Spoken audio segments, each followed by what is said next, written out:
Diucapkan selamat datang untuk kita semua, terlebih khusus para tamu yang sudah hadir untuk dapat mengikuti materi dengan informasi di krisis dunia pada bulan yang kelima. Untuk dan sebelum itu untuk anggota jemaat dan para tamu yang sudah di luar dan juga anak-anak untuk dapat bergabung dalam gereja karena ibadah kita akan segera dimulai. Dan untuk anak-anak yang masih duduk di samping orang tua untuk dapat diarahkan dari tinggal tua untuk mengikuti kegiatan anak-anak. Terima kasih.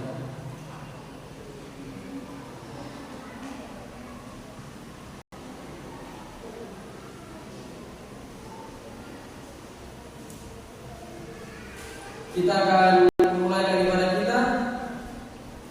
Tetapi sebelum itu bagi anggota jemaat yang masih berada di bagian belakang tempat di balkon untuk dapat maju ke depan memenuhi tempat bangku-bangku yang masih kosong di bagian tengah maupun di depan. Sekali lagi bagi anggota-anggota yang masih duduk di bagian belakang tempat di balkon untuk dapat maju ke depan memenuhi bangku-bangku yang kosong di bagian tengah maupun di bagian depan. Kita akan mulai daripada kita untuk kembali mengundang pastor suci untuk bertempat dalam hati dan pikiran kita masing-masing.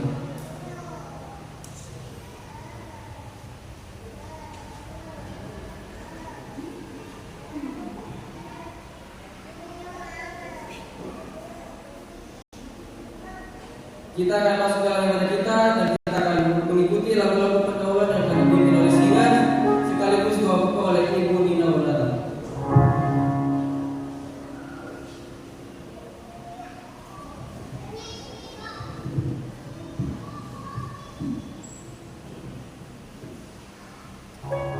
Jemaat yang berdiri, kita nyanyikan lagu pendahuluan.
Dan kami bersyukur juga Engkau telah memberikan kekuatan kesehatan bagi kami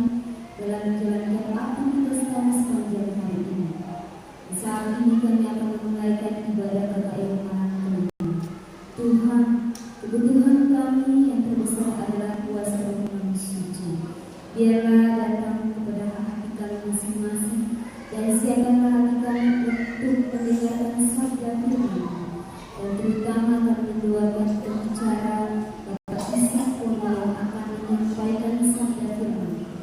Tuhan, kiranya Engkau memberkati beliau, mengurapi lidahnya agar dia boleh berkata-kata bukan hanya dari bibirnya saja, melainkan kami semuanya dari kuasa kekuatanmu saja.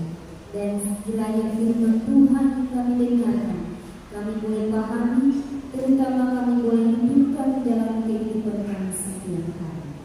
Bapa di surga, segala pembaktian kami sepanjang malam ini kami serahkan ke dalam tangan Tuhan. Biarlah kehendak-Mu jadi dalam kehidupan kami. Dalam nama Yesus Kristus kami berdoa dan mengucap syukur. Amin.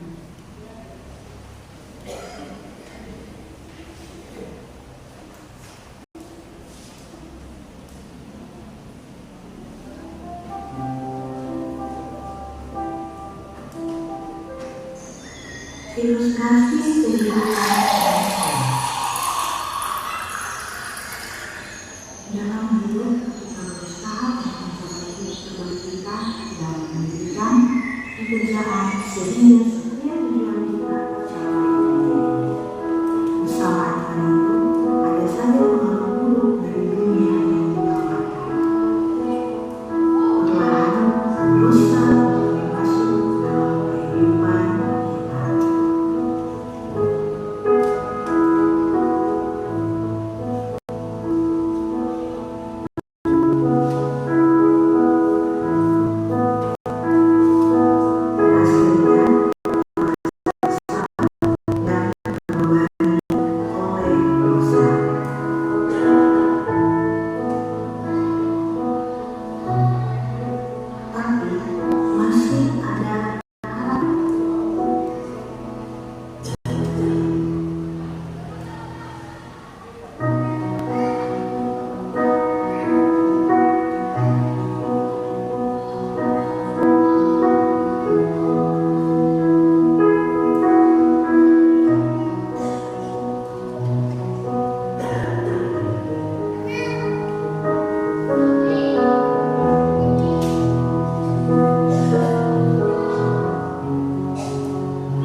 dari video yang baru saja kita tonton di atas, yaitu setiap orang bisa jatuh dalam dosa dan merasa tidak layak, tetapi Tuhan tidak meninggalkan kita. Melalui Yesus ada pengampunan, ada kebebasan dan damai sejati. Karena itu tetaplah percaya dan mendekat kepada Tuhan, sebab di dalam Dia kita menemukan harapan yang tidak pernah hilang di tengah krisisnya dunia. Dalam kitab 2 Korintus pasal 5 ayat 17 berbunyi, jadi siapa yang ada di dalam Kristus, ia adalah ciptaan baru. Yang lama sudah berlalu, sesungguhnya yang baru sudah datang. Kita masuk dalam lagu pujian. Pada malam ini kita memiliki dua buah lagu pujian. Lagu pujian pertama oleh vokal grup Pray Jemaat Teguh. Lagu pujian kedua oleh Jemaat Yordan. Kepada kedua lagu pujian disilakan.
Terima kasih atas kedua pujian yang telah dibawakan. Pada saat ini mari kita siapkan persembahan kita dan bacaan persembahan dan doa persembahan akan dibawakan oleh Ibu Ingrid Prabowo.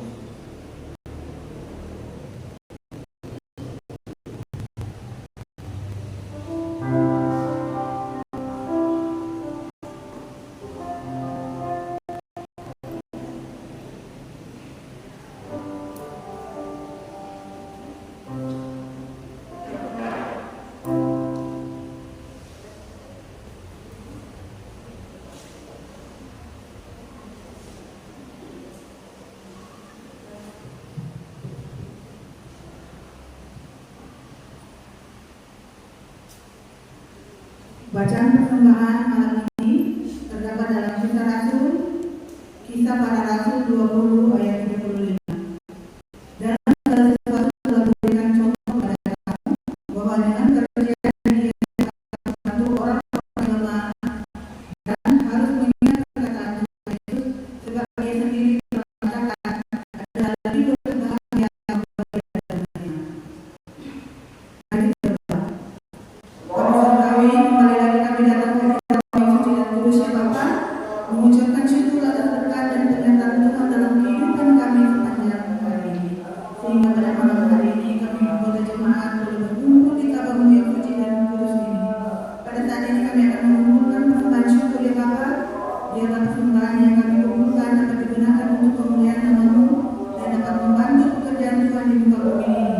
Memberkati tangan-tangan yang memberi dan yang belum memberi, agar kiranya Tuhan memberikan berkat berlimpah, agar kami dapat memberikan persembahan syukur kami. Kiranya Tuhan memberkati setiap pekerjaan pada jemaat kami, memberikan berkat kesehatan kekuatan jasmani maupun rohani setiap anggota jemaat kami, agar kiranya boleh berkumpul di KKR pada besok hari. Inilah doa dan permohonan kami ya Tuhan. Kami serahkan semua di dalam tangan-Mu Tuhan. Mohon ampun salah dan dosa kami yang begitu banyak Tuhan kehendak-Mu. Jadilah kehendak-Mu Tuhan. Terpujilah nama Tuhan. Amin. Persembahan dijalankan.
Pada saat ini kita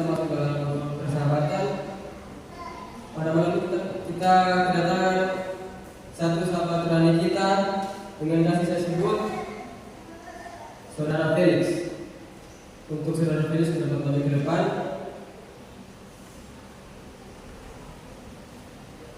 Kami akan memberikan kenang-kenangan kepada Saudara Felix. Saya minta kesediaan dari Saudara Clinton untuk memberikan kepada Saudara Felix.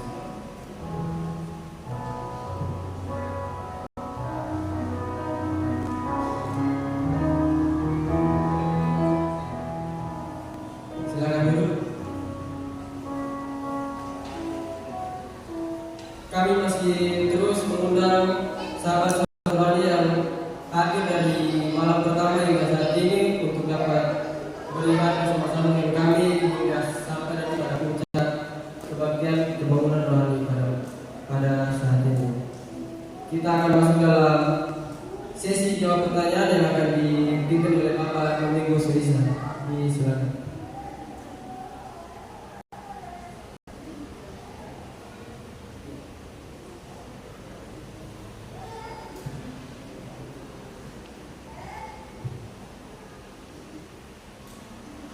Baik, shalom. Selamat malam. Berapa yang berbahagia lambaikan tangan. Baik, terima kasih. Saudara-saudaraku yang dikasih, malam ini tadi malam kita dimasukkan ada satu pertanyaan, ada dua pertanyaan dari seorang. Tapi orang bapak, tapi saya lihat bapak ini tidak ada di sini malam ini. Tadi kami di rumahnya dia mengatakan tolong jawab di gereja. Walaupun tadi kami sudah berbincang-bincang dengan dia di gereja di rumah, tapi kami akan menjawab singkat saja. Yang penting saudara dan saya boleh mendapatkan sedikit penjelasan dari firman Tuhan tentang pertanyaan yang ditanyakan. Baik, ini pertanyaannya saudara. 6 hari Tuhan menciptakan bumi dan hari ke-7 Tuhan kuduskan. Mengapa dunia lupakan hari yang dikuduskan oleh Tuhan? Kemudian pertanyaan kedua, apa sebab gereja di dunia dan semua orang Kristen di seluruh dunia tidak menetapkan satu hari yang kudus dan beribadah kepada Tuhan? Maksud Bapak ini di pertanyaan kedua adalah, kenapa tokoh-tokoh gereja di masa lalu tidak menetapkan satu hari yang ke-7 untuk orang supaya seluruh orang Kristen beribadah kepada Tuhan? Bapak Yeri, dia berdomisili di kilometer 9 di Pantai LTD. Nah, kita coba menjawab. Saudara, sebenarnya sebelum kita melihat ke situ, kita lihat dulu apa itu hari Sabat. Karena pertanyaan ini saya boleh ganti pertanyaannya adalah, kalau Tuhan kuduskan hari yang ke-7, mengapa banyak orang Kristen yang beribadah pada hari Minggu? Ini kalau saya mau simpelkan dia punya pertanyaannya. Jadi kita kenal dulu hari Sabat. Tadi malam, berapa malam kita sudah belajar. Kejadian di pasal 2 ayat 1 sampai 3. Di situ menjelaskan bahwa ketika Tuhan menciptakan dunia ini, pada hari yang ke-7 dia beristirahat, dia berhenti, dia menguduskan hari yang ke-7 itu, dan dia memberkati hari itu. Artinya, hari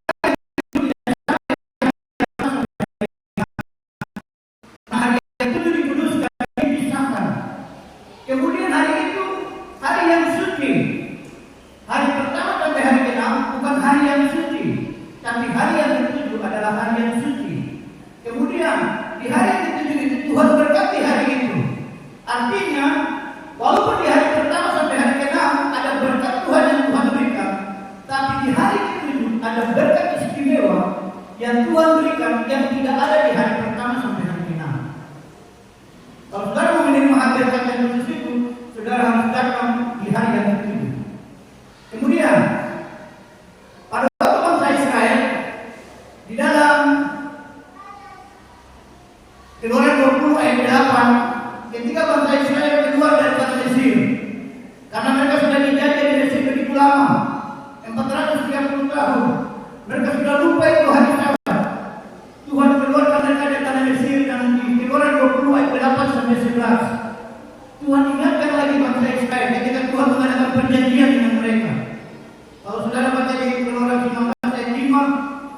Tuhan bilang kalau engkau menuruti segala ketetapanku, menuruti segala perintahku, engkau akan menjadi umat kesayanganku.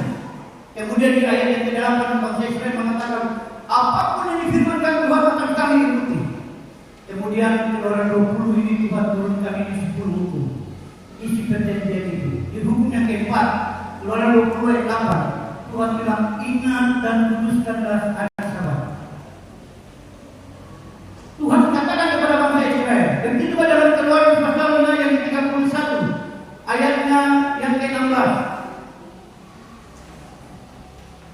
Maka haruslah orang Israel memelihara hari Sabat dengan merayakan Sabat turun-temurun menjadi perjanjian yang kekal.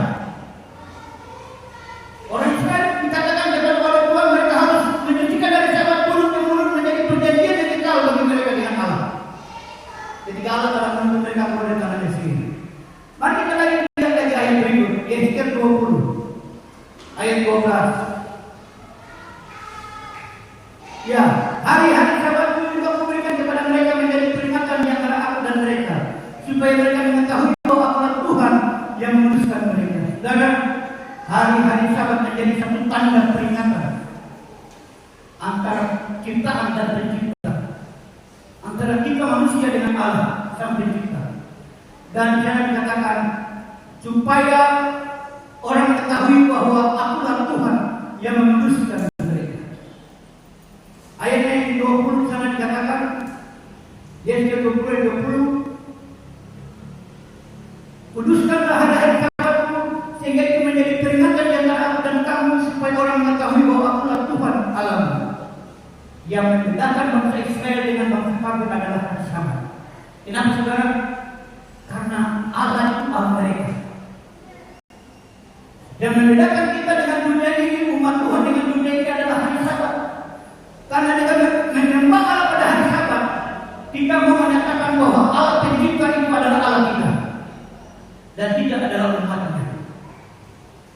Kemudian ketika di zaman Yesus, ketika Yesus hidup di atas dunia ini, apa teladan yang Yesus berikan? Mari kita lihat Lukas 4:16. Ia datang ke Nazaret, tempat ia dibesarkan, dan menurut kebiasaannya pada hari Sabat ia masuk ke rumah ibadat, lalu berdiri hendak membaca dari Alkitab. Saudara, Yesus yang adalah Tuhan, ketika dia datang ke dunia ini menjelma menjadi manusia, dia hidup sebagai manusia, dia menuruti perintah Bapaknya, yaitu dengan beribadah pada hari Sabat. Menurut kebiasaannya, dari kecil hingga dia besar, kebiasaan Yesus adalah pada hari Sabat dia pergi ke rumah ibadah untuk menyembah Bapaknya. Kemudian setelah Yesus mati di kayu salib, kemudian setelah dia naik ke surga, banyak orang mengatakan bahwa hari Sabat itu sudah dipalangkan, sudah tidak berlaku lagi. Apa benar demikian? Mari kita lihat bagaimana kehidupan rasul-rasul ketika Yesus sudah bangkit, sudah naik ke surga. Ada banyak ayat, tapi mari kita lihat hanya 2 ayat. Kisah Rasul pasal 17 ayat 1 dan 2. Ya, ini ayatnya yang pertama. Paulus dan Silas mengambil jalan melalui Amfipolis dan Apolonia dan tiba di Tesalonika. Di situ ada sebuah rumah ibadat orang Yahudi. Ayat 2. Seperti biasa, Paulus masuk ke rumah ibadat itu 3 hari Sabat berturut-turut yang membicarakan dengan mereka bagian-bagian dari kitab suci. Rasul Paulus yang adalah Rasul Tuhan, walaupun Yesus sudah naik ke surga, tapi rasul-rasul masih hidup memelihara hari Sabat. Rasul-rasul masih hidup datang menyembah Allah pada hari Sabat. Kisah Rasul pasal 18 ayatnya yang keempat. Dan setiap hari Sabat Paulus berbicara dalam rumah ibadat dan berusaha meyakinkan orang-orang Yahudi dan orang-orang Yunani. Ya saudara, pada saat itu yang menyucikan hari Sabat, yang beribadah pada hari Sabat bukan saja orang Yahudi, tapi orang Yunani. Orang Yunani juga datang beribadah pada hari Sabat. Dan Paulus berbicara di dalam rumah ibadat itu pada hari Sabat untuk meyakinkan orang Yahudi dan orang Yunani. Itu berarti walaupun yang sudah naik ke surga, hari Sabat itu masih tetap berlaku. Oleh sebab itu Rasul Paulus menulis di dalam Ibrani 4 ayat 9 di sana dikatakan, jadi masih tersedia satu hari perhentian, hari rindu bagi umat Allah.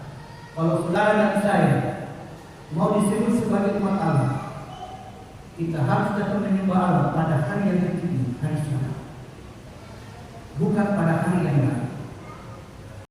Kalau saudara mau disebut sebagai umat Allah, firman Allah sangat jelas untuk mengatakan ini, masih tersedia suatu hari perhentian, hari tertinggi bagi umat Allah.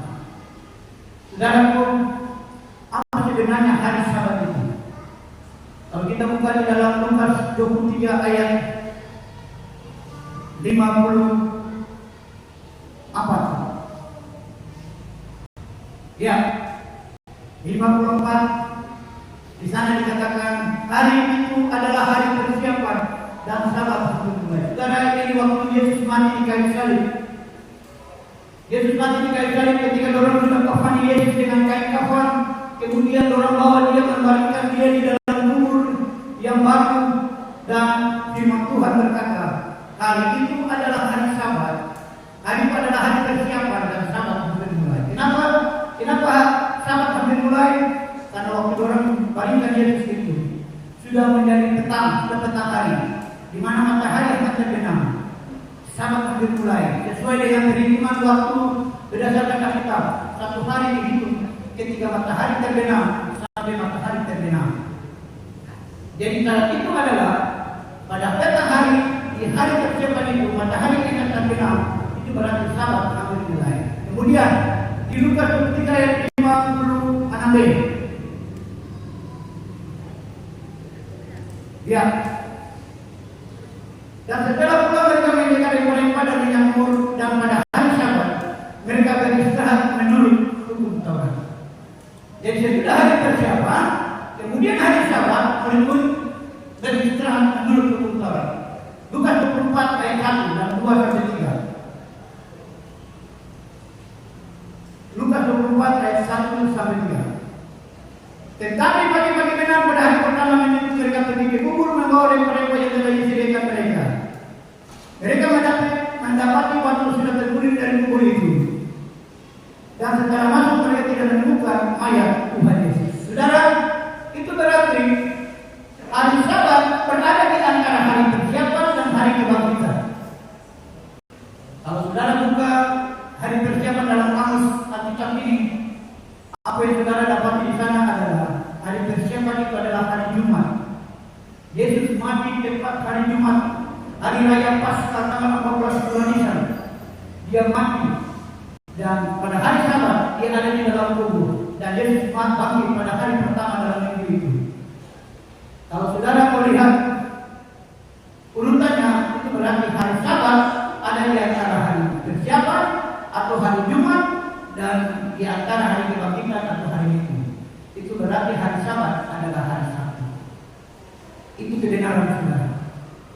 Itu kebenaran Alkitab. Bukan dugaan, bukan filsafat kosong. Itu kebenaran. Nah, pertanyaannya, mengapa orang melupakan hari Sabat, hari yang ketujuh itu? Saudara, kita baca di dalam Ibrani 7 ayat 25.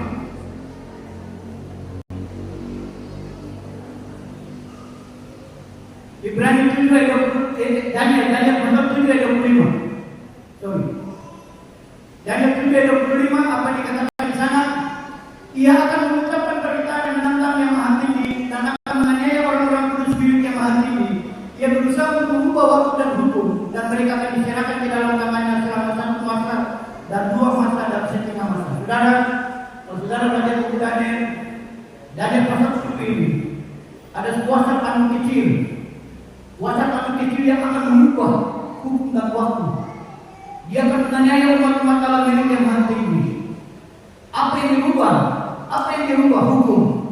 Coba kita lihat hukum mana yang dirubah. Hukum mana? Ya, saudara lihat, ini 10 perintah Allah. Ini 10 perintah Allah. Jangan ada padamu Allah lain. Ayat hukum pertama, hukum kedua, jangan membuat bagimu patung menyerupai patung. Hukum ketiga, jangan menyebut nama Tuhan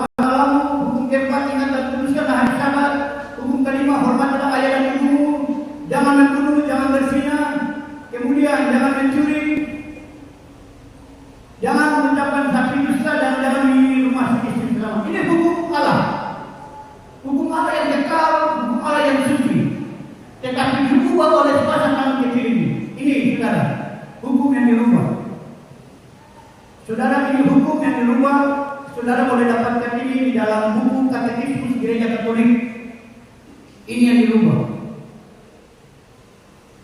Hukum yang pertama, akulah Tuhan Allahmu, engkau tidak boleh memiliki Allah lain hadapanku. Hukum kedua, engkau tidak boleh menyebut nama Tuhan dengan sia-sia. Kalau di hukum Allah ini hukum ketiga. Tapi ketika mereka rubah, ini mereka naikkan ke hukum kedua. Kemudian hukum ketiga, ingatlah dan memutuskan hari Sabat. Kalau di dalam hukum Allah, ini sudah di hukum yang keempat. Tapi mereka rubah menjadi hukum yang ketiga. Saudara, ini adalah perubahan hukum. Kuasa tangan kecil itu mengubah hukum. Siapa tangan kecil itu? Dia sudah mengubah hukum dan waktu. Waktu mana yang dia rubah? Mari kita lihat. Yang tadi.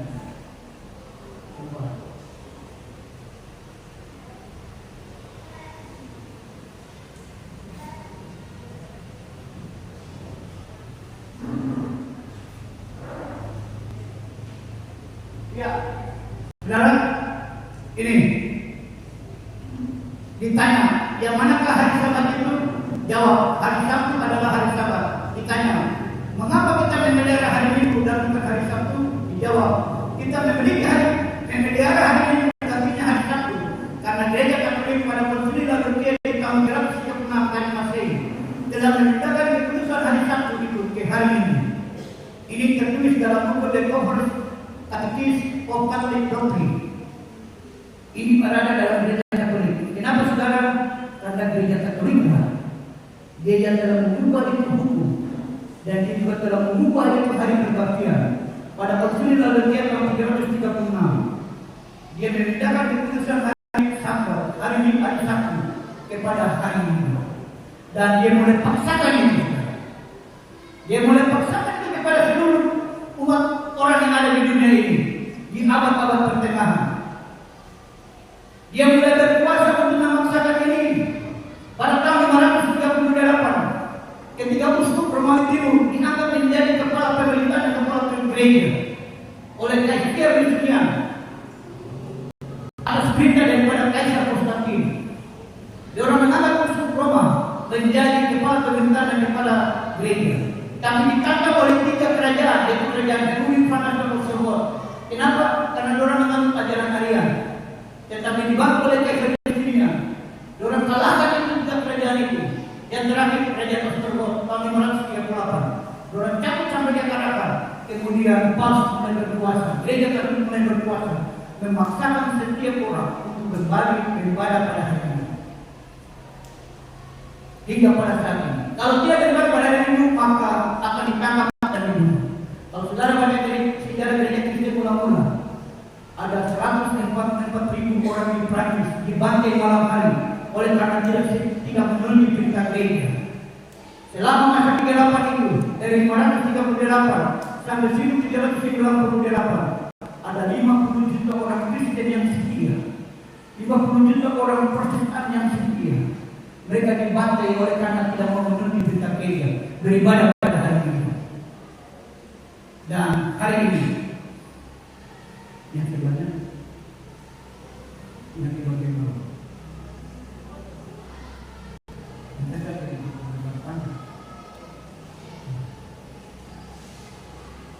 ya, jadi saudara, kenapa sampai sekarang orang banyak yang beribadah pada hari Minggu, lupa kepada hari Sabat, hari yang ketujuh?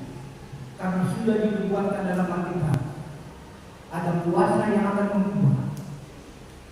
Dan Alkitab sudah menulis bahwa akan terjadi kemurtadan. Mari saya lihat, saudara, sedikit kita lihat 2 Tesalonika pasal 2. 2 Tesalonika pasal 2.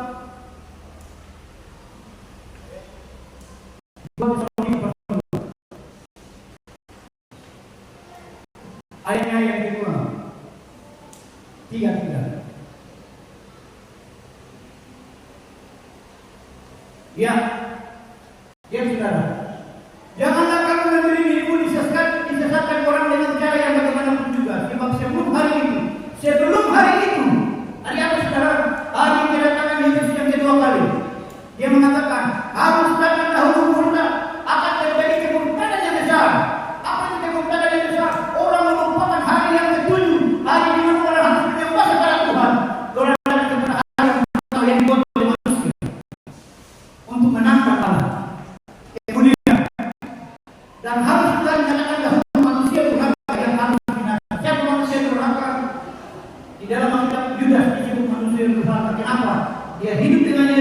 dia makan dengan Yesus, dia tahu Yesus itu anak Allah, dia tidak menghormati kepada Yesus, tapi dia menjual Yesus, artinya tidak ada pada Yesus. Si pendurhaka ini, dia datang, dia mengatakan dia percaya kepada Yesus, dia tinggal di dalam bait Allah, tetapi dia membawa ajaran-ajaran manusia. Ini yang akan terjadi. Makanya kenapa manusia banyak yang lupa akan hari Sabat? Tuhan sudah membuatkan akan ada keributannya. Saudara, inilah jawaban dari pertanyaan yang disampaikan. Yang saya mau kasih ingat untuk saudara adalah, mari kita lihat Yesaya 66 ayat 22 dan 23. Yesaya 66 ayat 22 dan 23. Sebab sama seperti langit yang baru dan bumi yang baru yang akan menjadikan itu. Saudara, di langit yang baru, bumi yang baru yang akan menjadikan itu. Tinggal tetap di hadapan demikian akhir.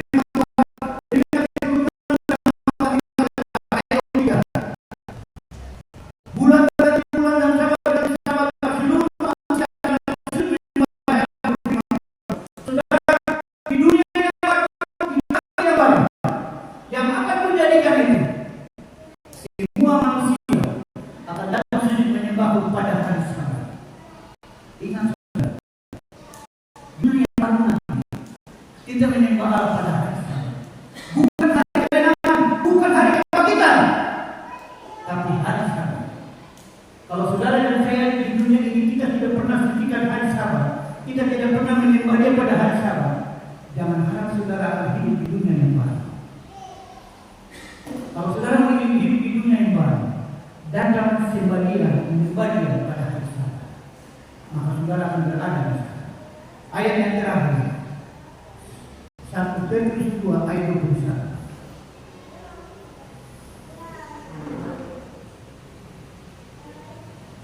Petrus 2 ayat 21. Sebab menurut itulah kamu dipanggil, karena Kristus pun telah menderita untuk kamu dan telah meninggalkan teladan bagimu, supaya kamu mengikuti jejaknya. Saudara, teladan Yesus adalah pada hari Sabat Dia pergi ke rumah ibadah. Kalau saudara dan saya mengaku pengikut Kristus, mari kita ikut teladannya. Pada hari Sabat kita pergi ke rumah ibadah, bukan pergi hari yang lain. Kiranya Tuhan menolong saudara dan saya. Kiranya Tuhan memampukan saudara dan saya untuk kita boleh hidup di atas dunia ini, berjalan menurut teladan Yesus, karena Dia adalah sumber kebenaran. Tuhan memberkati kita. Saya mau dalam nama Yesus. Amin.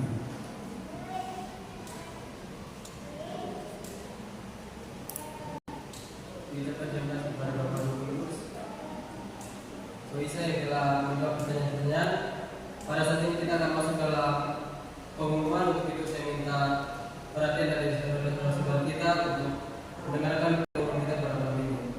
Yang pertama, saya masih mengimbau kepada jemaat dan juga sahabat rohani kita untuk dapat hadir pada besok malam, karena besok malam adalah malam terakhir dalam seri rangkaian kebaktian ibu rohani kita. Yang kedua, kartu hadir ditulis dengan jelas. Setelah kebaktian dikembalikan kepada para penerima tamu. Yang ketiga, jika ada pertanyaan terkait pembahasan firman Tuhan, bisa dituliskan di kartu hadir dan akan dijawab pada besok malam.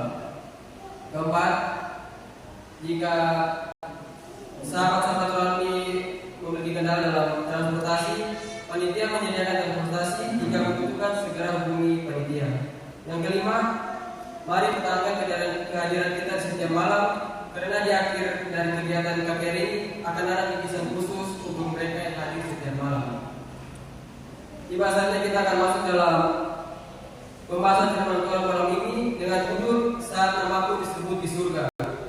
Firman Tuhan kita akan disampaikan oleh Evangelis Sakono. Dengan kasih saya undang ke depan untuk penyematan kembang. Saya minta kesediaan dari Ibu Miraya Dipasani untuk menyematkan kembang kepada pembicara kita pada malam ini.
Roh Kudus-Mu agar apa yang disampaikan oleh menjadi kekuatan untuk umat-umat Tuhan yang mendengarkan. Kami ingin percaya di hadapan Tuhan. Dalam nama Tuhan Yesus yang telah menjadi juru selamat dan dosa kami. Amin. Silakan dulu.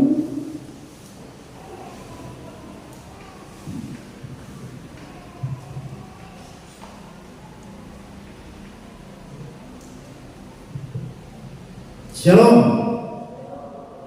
Selamat malam. Kurang bersemangat. Sekali lagi selamat malam. Puji Tuhan, terima kasih untuk sambutannya. Selamat malam kami ucapkan kepada para tamu-tamu undangan yang telah hadir dari malam ke malam. Terima kasih sudah meluangkan waktu untuk datang. Kita bersama-sama belajar firman Tuhan dari malam ke malam. Kita patut bersyukur kepada Tuhan oleh karena berkat dan pimpinannya kita boleh dituntun dari malam ke malam hingga kita bisa tiba di malam hari ini, malam yang kelima dari seri pembelajaran firman Tuhan dengan tema jawaban yang pasti dalam menghadapi krisis dunia.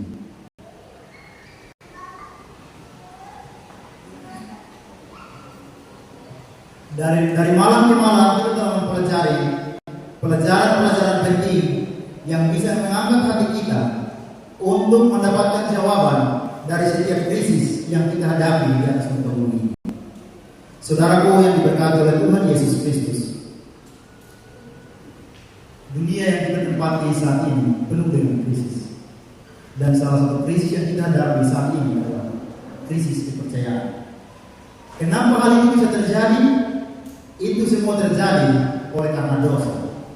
Lalu apakah masih ada jawaban? Atau masih adakah pengharapan bagi saudara dan saya? Saudaraku yang diberkati oleh Tuhan Yesus Kristus, sebelum kita lanjutkan, mari kita tunduk kepala untuk kita berdoa sekali lagi. Bapa di surga, urapi kami dengan Roh Kudus-Mu, karena kami siap untuk mendengarkan firman di dalam nama Tuhan Yesus yang telah menjadi juru selamat dan penebus kami. Amin. Judul pembahasan saya di malam hari ini adalah saat namaku disebut di surga. Saat nama saudara disebut di surga. Saudaraku yang dikasihi oleh Tuhan Yesus Kristus, kapankah hal itu akan terjadi? Hal itu hanya akan terjadi ketika hari penghakiman itu tiba. Nama saudara dan nama saya akan disebut di surga, menandakan bahwa saudara dan saya layak untuk hidup di surga atau tidak.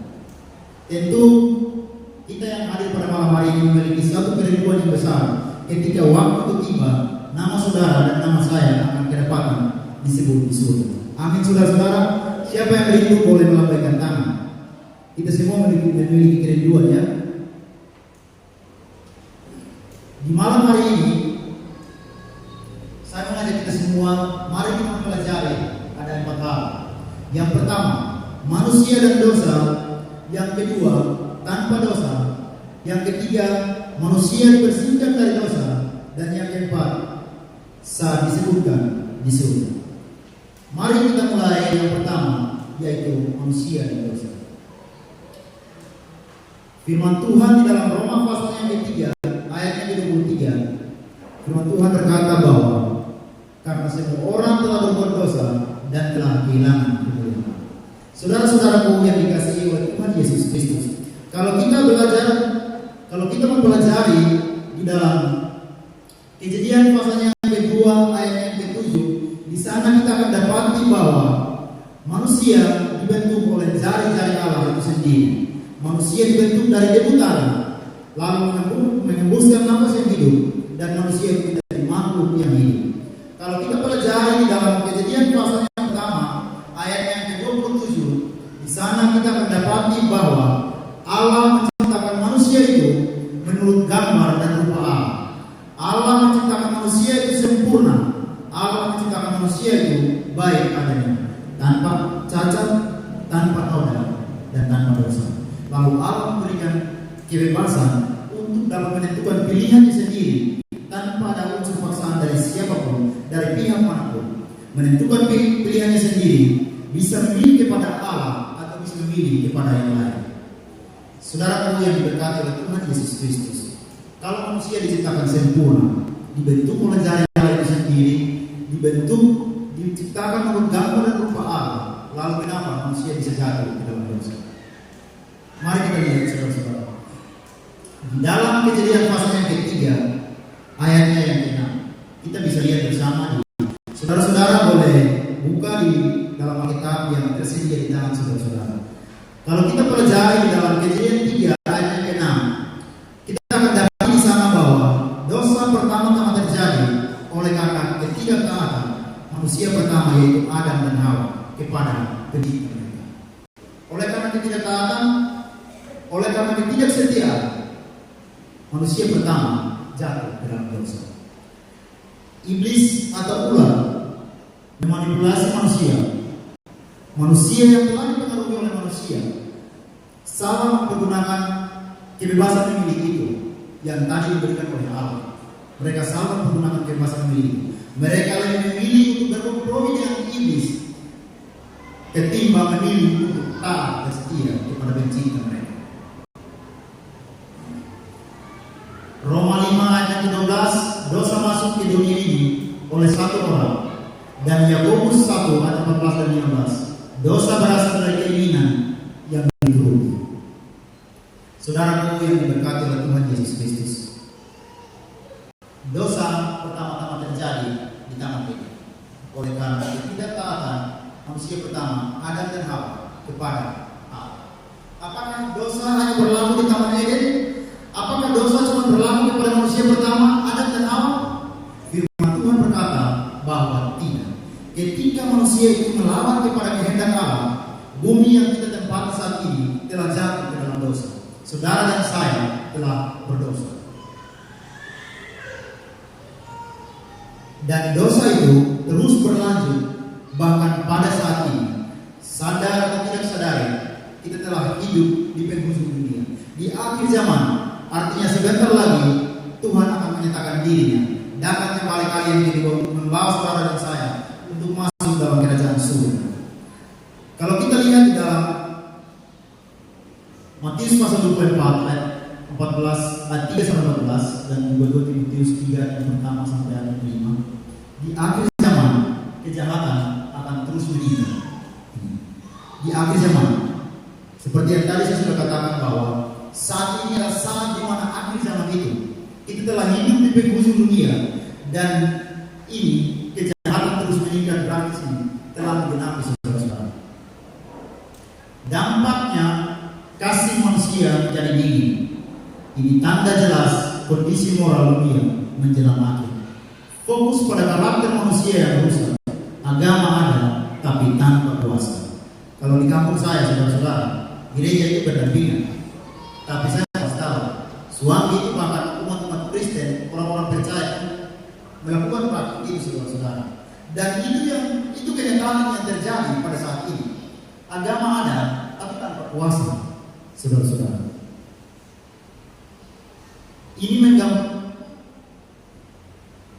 Ini menggambarkan kondisi rohani di akhir zaman. Kejahatan bukan hanya tindakan, tetapi keadaan hati manusia di akhir zaman ditandai oleh kehilangan kasih, kerusakan moral, dan kemunafikan rohani. Manusia yang kali ini diciptakan sempurna menjadi rusak oleh karena dosa. Matius 24 ayat yang ke-12, firman Tuhan berkata bahwa dan karena makin bertambahnya kedurhakaan, maka kasih kebanyakan orang akan menjadi tinggi. Saudaraku yang diberkati Tuhan, firman Tuhan ini telah digenapi. Kita sebagai orang-orang percaya, umat-umat Kristen yang mengaku percaya sungguh kepada Tuhan, terkadang firman Tuhan ini pun kita sendiri telah menggenapi, saudara-saudara. Mari kita lanjut bagian kedua, yaitu tanpa dosa. Saya bertanya kepada kita semua yang hadir pada malam hari ini, siapa yang merasa diri tidak berdosa boleh angkat tangan? Dan kalau saudara saya akan berikan hadiah besok. Siapa yang merasa diri tidak berdosa boleh angkat tangan. Saudara dan saya, kita semua adalah manusia berdosa. Mari kita melihat sama seperti saudara dan saya berdosa. Yang pertama adalah Adam. Adam adalah manusia pertama yang diciptakan menurut gambar dan rupa, dibentuk oleh jari-jari Allah itu sendiri.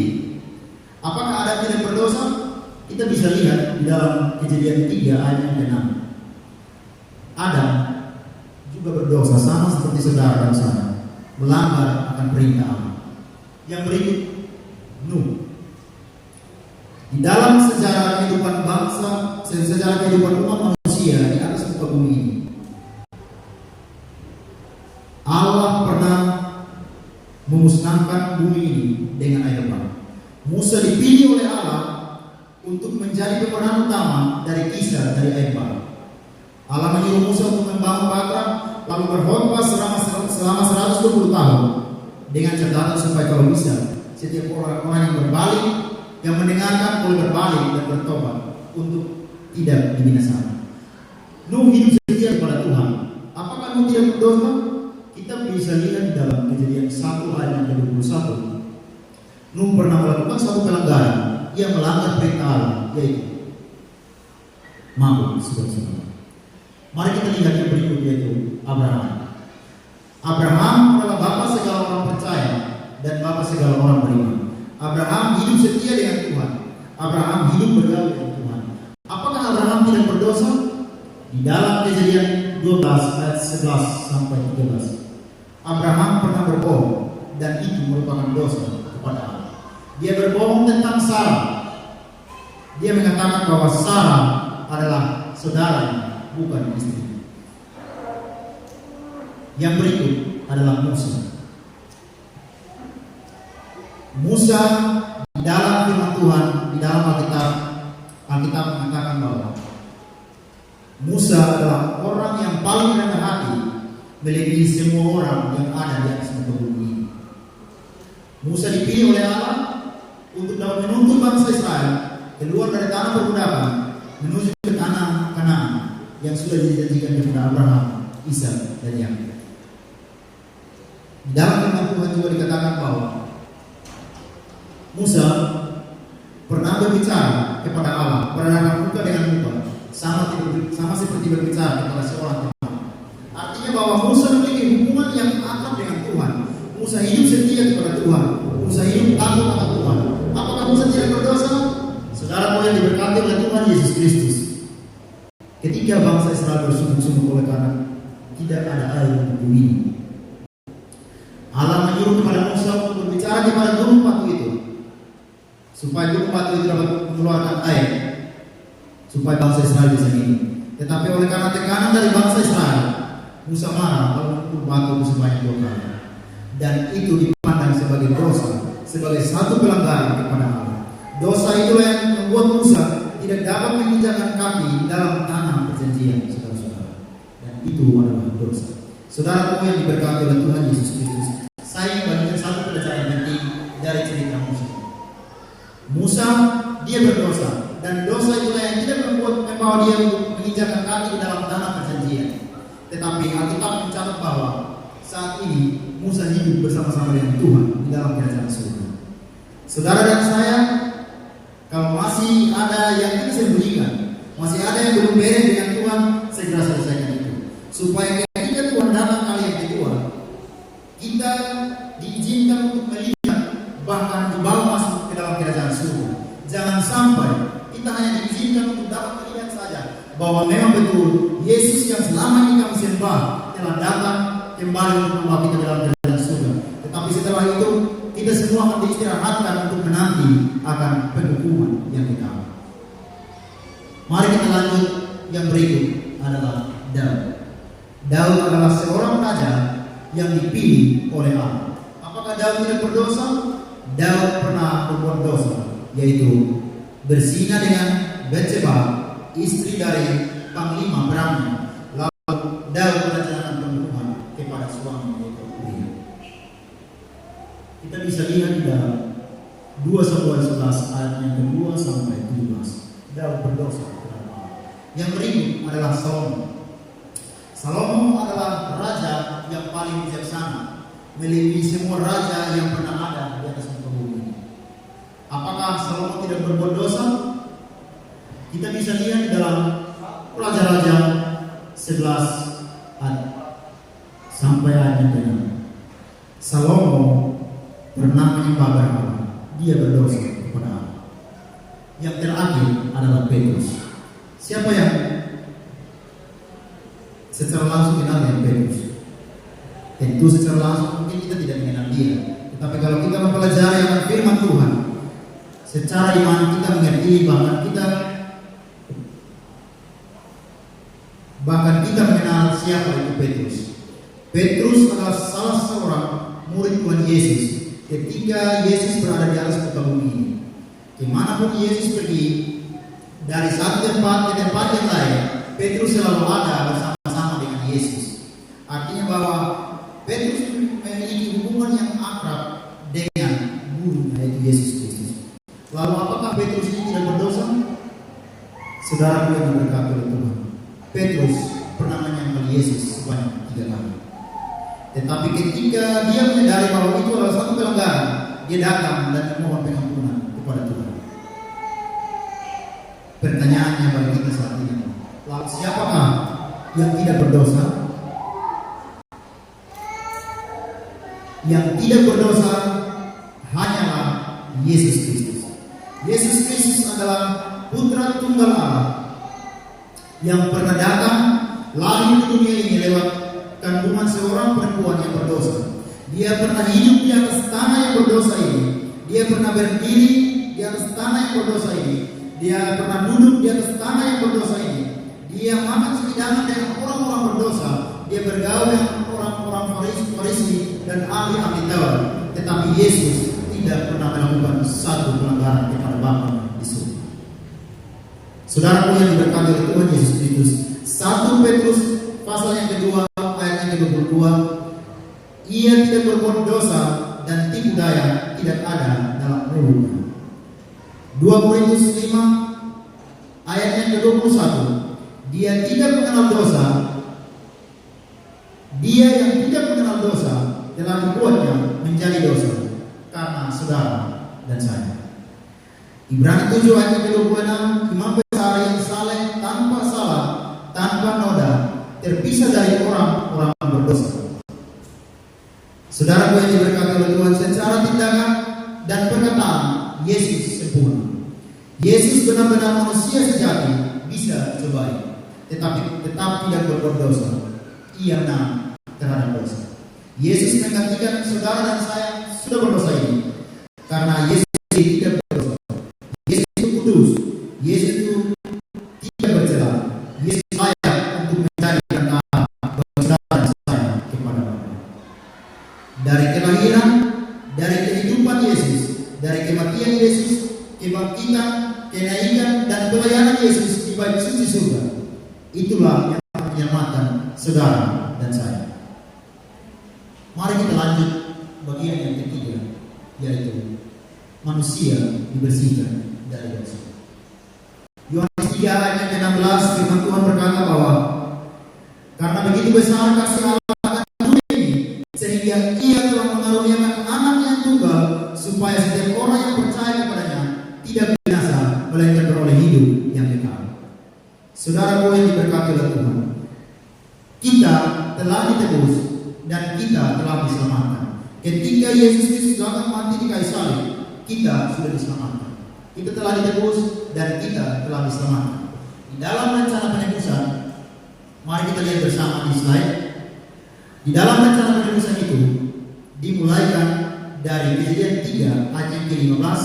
Aku akan mengadakan permusuhan antara engkau dan perempuan ini, keturunannya akan meremukkan kepalamu. Dilanjutkan dengan Yesaya 53 ayat yang ke-5.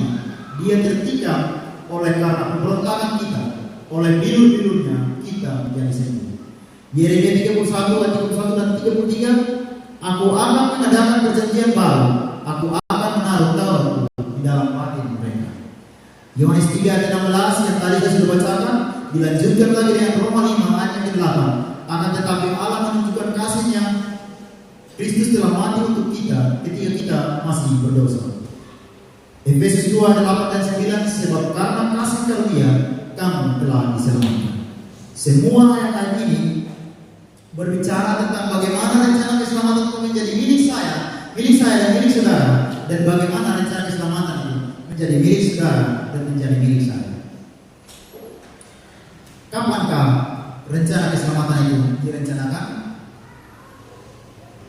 Kita bisa lihat bersama di layar. Rencana keselamatan itu direncanakan sebelum dunia dijadikan. Efesus 1 ayat 4 dan 5, sebab di dalam Dia Allah telah memilih kita sebelum dunia dijadikan. Kristus sudah ditentukan sejak semula. 1 Petrus 1 ayat yang ke-20.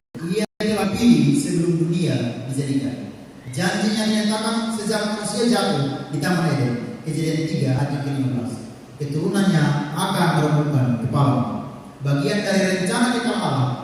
2 Timotius 1 ayat ke-9, kasih karunia yang telah dikaruniakan kepada kita di dalam Kristus Yesus sebelum permulaan zaman.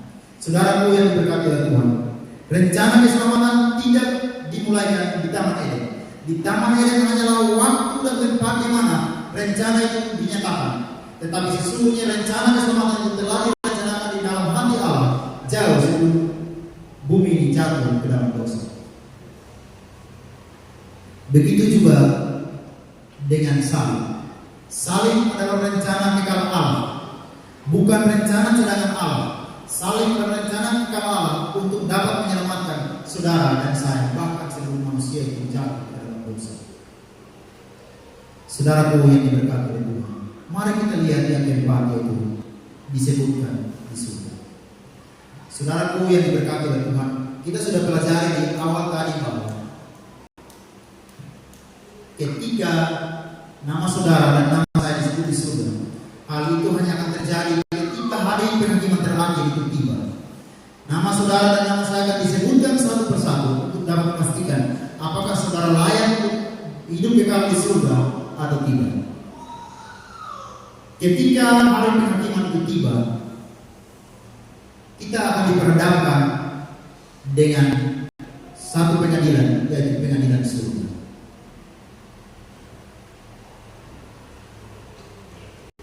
Di dalam pengadilan itu, ketiga buku ini akan dibuka. Yang pertama, kitab kehidupan atau buku of life.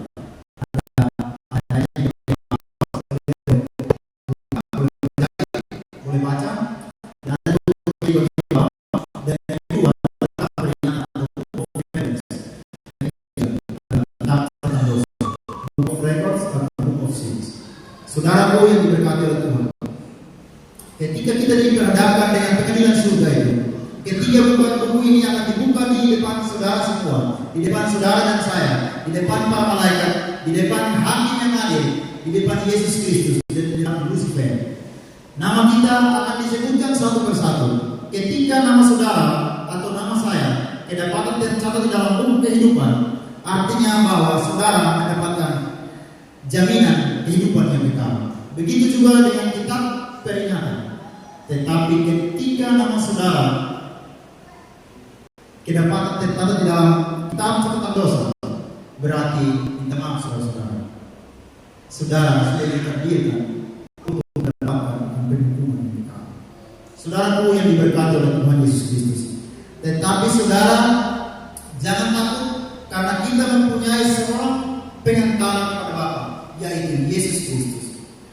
Ketika kita melakukan satu pelanggaran kepada Allah, kasih karunia lewat dorongan Roh Kudus selalu menginsafkan kita dan menuntun kita kepada satu pengakuan akan setiap dosa yang kita perbuat. Ketika kita telah mengaku dosa kita, nama kita yang tadi tercatat di dalam kitab kehidupan akan dihapus dan dipindahkan di dalam kehidupan. Dan kalau nama kita sudah dihapus dari buku catatan dosa dan sudah ditulis di dalam kitab kehidupan, maka saudara dan saya mendapatkan jaminan kehidupan yang kekal. 1 Yohanes 2 ayat yang pertama, jika seorang berbuat dosa, kita mempunyai seorang pengantara kepada Bapa, yaitu Yesus Kristus yang adil.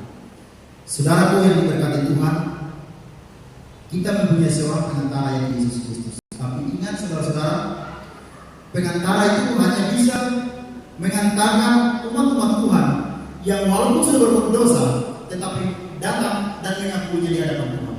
Tetapi yang belum mengaku dosanya, Yesus Kristus sudah menjadi perantara untuk mereka. Saudara-saudara, mari kita mari. Di manakah pengadilan itu akan berlangsung? Pengadilan itu akan berlangsung di ruang Maha Kudus atau di tempat tahta Allah itu berada. Kita bisa lihat di dalam Daniel 7 ayat ke-9 dan ayat ke-10. Lalu siapa saja yang terlibat yang sudah pernah mengaku dosa, yang tidak pernah mengaku dosa, tunggu untuk dibinasakan. Kita bisa lihat di dalam Daniel 7 ayat 21 dan 22, 1 Petrus 4 ayat 17, Keluaran 3 dan Roma pasal yang 6 ayat 20. Saudara, Tuhan Yesus Kristus, ketika waktunya akan tiba, kita semua akan terlibat dalam pengadilan itu. Saudara dan saya akan terlibat, kita semua terlibat, baik yang sudah mengaku dosanya maupun mereka yang belum mengaku dosanya, kita semua akan terlibat. Tetapi ingat bahwa yang belum mengaku dosanya akan mendapatkan penghukuman yang kekal. Siapa saja yang menjadi hakim, minta maaf, siapa yang akan menjadi hakim, siapa yang akan menjadi pembela, dan siapa yang akan menjadi penuntut? Saudaraku yang diberkati oleh Tuhan Yesus Kristus, yang akan menjadi hakim yaitu yang Maha Tinggi atau Allah Bapa. Kita bisa lihat dalam Daniel 7 ayat ke-9 dan 10. Yang akan menjadi penuntut yaitu Lucifer, dan yang akan menjadi pembela untuk saudara dan saya yaitu Yesus Kristus. Kita bisa lihat dalam Daniel 7 ayat 13-14 dan 1 Yohanes 2 ayat yang pertama. Saudaraku yang diberkati oleh Tuhan, ketika kita diperhadapkan dengan pengadilan surga, semua perbuatan kita mulai dari waktu kita lahir sampai waktu di mana pintu kasih itu tertutup, iblis atau Lucifer dia akan terus menuntut itu di hadapan Tuhan. Tetapi kasih karunia Tuhan lewat Roh Kudus selalu menginsafkan kita, selalu mendorong kita kepada satu pengakuan atas setiap dosa kita. Ketika kita telah mengaku akan dosa kita, walaupun Lucifer akan terus menuntut itu di hadapan Tuhan, bahwa pada hari ini saudara bisa melakukan satu pelanggaran, dia telah mencuri dan dia tidak layak untuk mendapatkan kehidupan yang kekal. Tetapi ingat bahwa Yesus Kristus dia akan berdiri dan dia akan membela saudara dan saya di hadapan hakim yang adil. Dia akan mengatakan bahwa darah yang telah tercurah di kayu salib telah menyelamatkan mereka. Mereka layak untuk mendapatkan kehidupan yang kekal. Kapankah pengadilan ini dimulai? Mari kita lihat bersama layar. Pada akhir 2300 hari, Imam Besar kita masuk ke tempat yang Maha Kudus untuk melakukan pekerjaan pengadilan pemeriksaan. Saudaraku yang diberkati Tuhan, pada tahun 1844, ketika kebanyakan orang Kristen meyakini bahwa pada waktu itu Tuhan Yesus akan datang kali yang kedua, tetapi yang terjadi adalah Yesus Kristus berpindah dari bilik yang suci ke bilik yang maha suci. Itu adalah awal di mana awal dari pekerjaan pengadilan pemeriksaan dimulai. Dan saat ini saudara-saudara, kita telah hidup di penghujung dunia. Artinya sebentar lagi Tuhan sudah datang. Waktunya tinggal sedikit, saudara-saudara. Sampai kapankah pengadilan ini akan berlangsung? Sampai menjelang kedatangan Kristus kali kedua. Wahyu 14 ayat yang ke-7. Apabila pekerjaan pengadilan pemeriksaan sudah selesai, nasib semua orang sudah diputuskan untuk hidup atau mati. Masa percobaan sudah berakhir. Sebentar sebelum Tuhan menyatakan dirinya dalam awan surga. Saudaraku yang diberkati oleh Tuhan Yesus Kristus, kita hidup di masa penghakiman saat ini dan waktunya sudah berakhir. Pengadilan pemeriksaan ini sementara berlangsung, tapi di sini katakan bahwa menjelang kedatangan Kristus kali yang kedua, pekerjaan pengadilan pemeriksaan itu akan selesai. Ketika waktunya sudah selesai, nasib saudara dan saya sudah diputuskan untuk hidup atau mati. Saat sekarang, mari kita persiapkan hidup kita sungguh-sungguh kepada Tuhan, supaya ketika pintu kasih itu tertutup, kita kedapatan setia. Karena kalau kita tidak kedapatan setia, minta maaf saudara-saudara, kita akan dibinasakan bersama-sama dengan setan. Bagaimana dengan mereka yang lain yang meninggal sebelum tahun 1844? Semua orang yang benar-benar bertobat dari dosa dan dengan iman menyambut darah Kristus sebagai korban penebusan mereka telah diampuni namanya dalam kitab-kitab surga. Karena mereka telah menjadi bagian dari kebenaran Kristus dan karakter mereka didapati selaras dengan hukum Allah, dosa-dosa mereka akan dihapus dan mereka sendiri akan dianggap layak untuk hidup yang kekal. Kapankah pemberian dari Tuhan? Ketika bait suci dipulihkan dalam keadaan yang wajar. Kita bisa lihat di dalam Daniel 8 ayat yang ke-14. Dalam tradisi Yahudi, hari raya kedamaian adalah hari raya di mana semua dosa dia menanggung. Imamat pasal yang ke-23 ayatnya 26 sampai 32. Kristus adalah imam besar di bait suci surga yang sudah memasuki bilik yang maha suci untuk pemberian berkat Tuhan bagi umat yang sisa. Ibrani 9 ayatnya yang ke-11 sampai ayat ke-12. Tadi malam kita sudah pelajari bahwa pemberian berkat Tuhan itu sepanjang sejarah selama manusia itu. Saudaraku yang diberkati oleh Tuhan, ketika nama saya disebut di surga,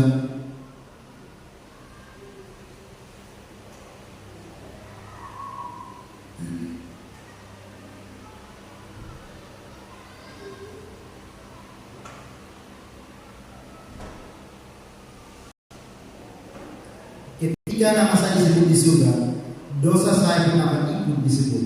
Tetapi kasih karunia Tuhan mengarahkan saya kepada pengakuan akan dosa, dan di sana Yesus sendiri sebagai pembela yang membebaskan saya dari setiap dosa yang telah saya perbuat dan saya lakukan.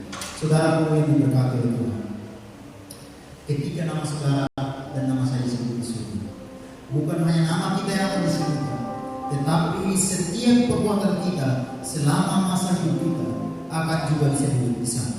Tetapi kasih karunia Tuhan mengarahkan kita kepada satu pengakuan akan setiap dosa yang kita perbuat. Seperti yang tadi saya katakan bahwa Lucifer atau si penuntut itu, dia akan menuntut setiap perbuatan kita, mulai dari waktu di mana kita lahir sampai waktu di mana pintu kasih yang kita tutup bagi saudara dan bagi saya. Semua dosa kita akan dituntut di hadapan hakim yang adil. Tetapi kalau kita sudah mengakuinya kepada Tuhan, janganlah kita ragu dan janganlah kita bimbang, karena firman Tuhan berkata bahwa jika kita mengaku dosa kita, maka Ia adalah setia dan adil. Walaupun dosa kita merah seperti kermis, akan menjadi putih seperti bulu domba. Walaupun dosa kita merah seperti kain kesumba, akan menjadi putih seperti salju. Saudaraku yang diberkati Tuhan, Yesus Kristus, Dia hanya akan membela setiap orang yang telah datang dan mengaku dosa. Tetapi ketika saudara tidak mengaku akan dosa saudara, maka Yesus Kristus tidak akan menjadi pembela untuk saudara. Ingat itu, saudara-saudaraku yang diberkati oleh Tuhan, kasih karunia telah menuntut kita kepada pengakuan akan setiap dosa-dosa kita dan menuntut kita kepada pertobatan.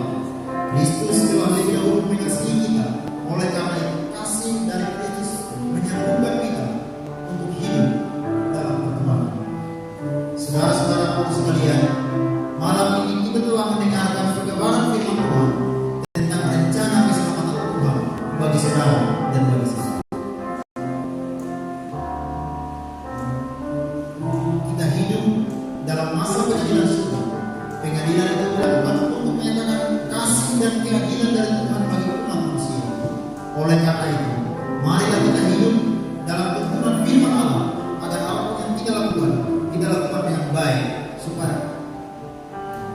supaya ketika Tuhan datang kali yang kedua, kita layak untuk mendapatkan jaminan kehidupan yang kekal.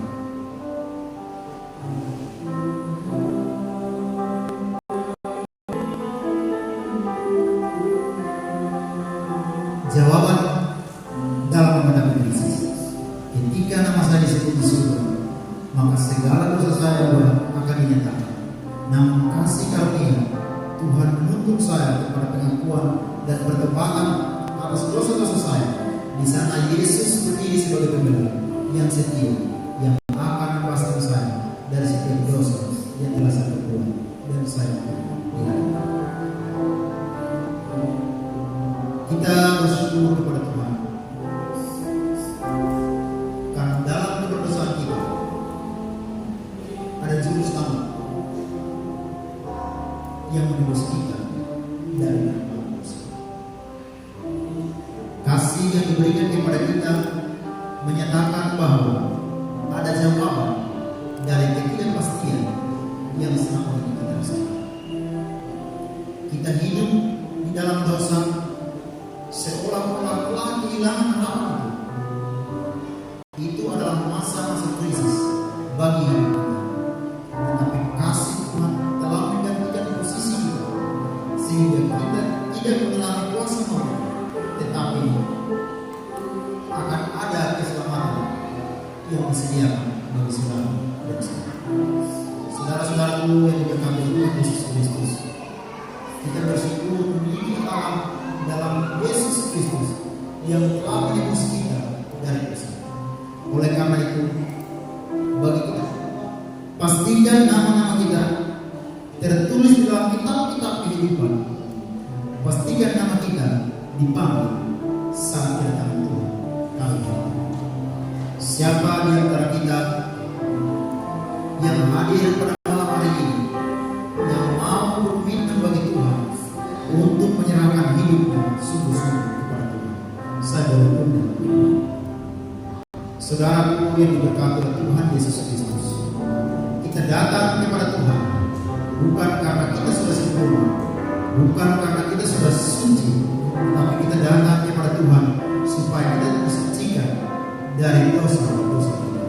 Ketika kita menyerahkan hidup kita sungguh kepada Tuhan, kita percaya bahwa jaminan kehidupan kita akan dapat ketika Tuhan akan datang kepada kami.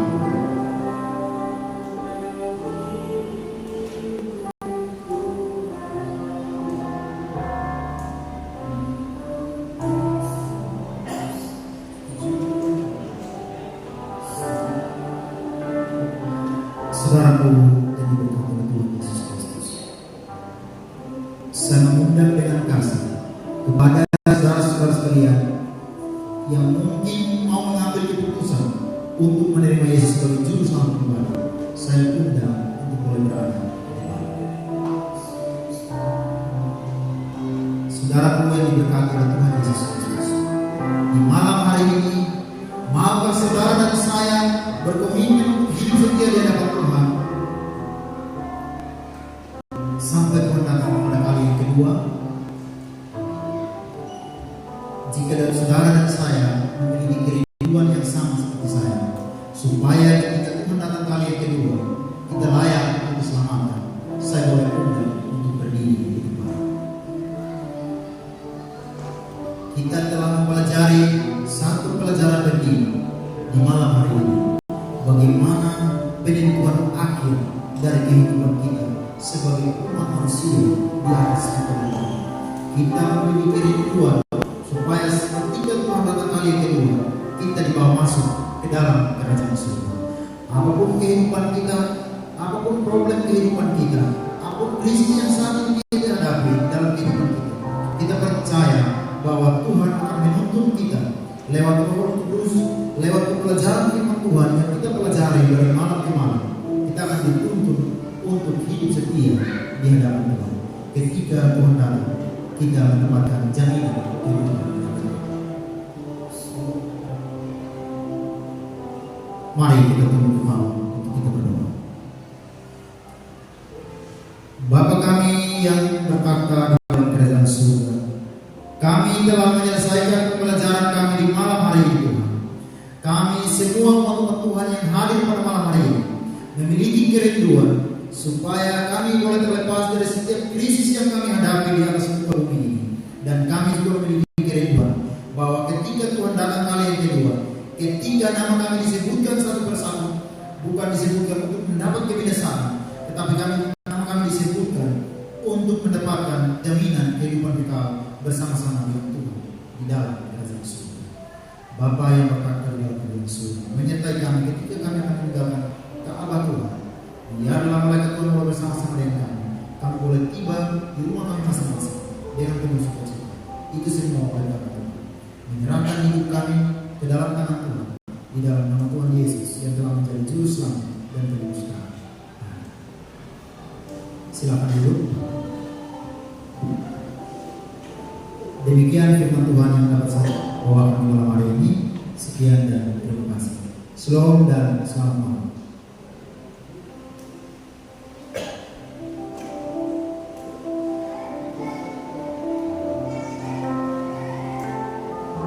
Mengucapkan terima kasih kepada Evangelis Sartono yang telah memberitakan firman Tuhan kepada kita pada malam ini. Di mana kita pada malam ini telah selesai, tetapi kami masih mengundang untuk dapat hadir pada besok malam, karena besok adalah malam terakhir dalam seri rangkaian kebaktian kebangunan bagi kita. Selanjutnya kita akan berterima kasih dengan pembicara di bagian belakang. Terima kasih, selamat malam, Tuhan Yesus memberkati kita semua.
Cek, cek, cek.